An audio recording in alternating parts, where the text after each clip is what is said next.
Hey everyone, in this video, I'm going to show you how to set up a verification system in your Discord server using SecurityBot to keep your community safe from raids and automated accounts in 2026.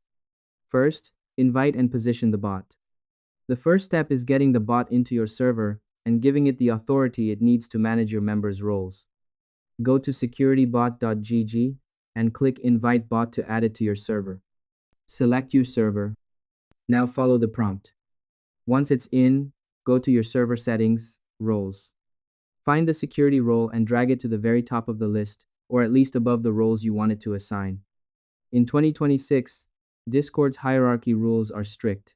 If the bot's role isn't higher than the member role, it won't have the permission to verify anyone. Next, initialize the verification module. SecurityBot uses a locked gate method where new users are restricted to a single channel until they pass a challenge. Type verification enable in any channel to turn on the system. Use the command verification setup role to automatically create the unverified role.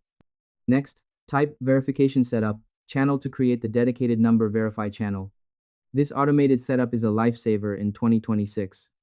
It instantly configures the permissions so that anyone with the unverified role can only see the number verify channel, effectively locking the rest of the server until they are cleared. Lastly, set the verified role and type.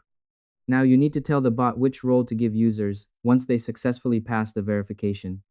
Type verification set, verified, and select your member or role from the list. Use verification type to choose how users verify.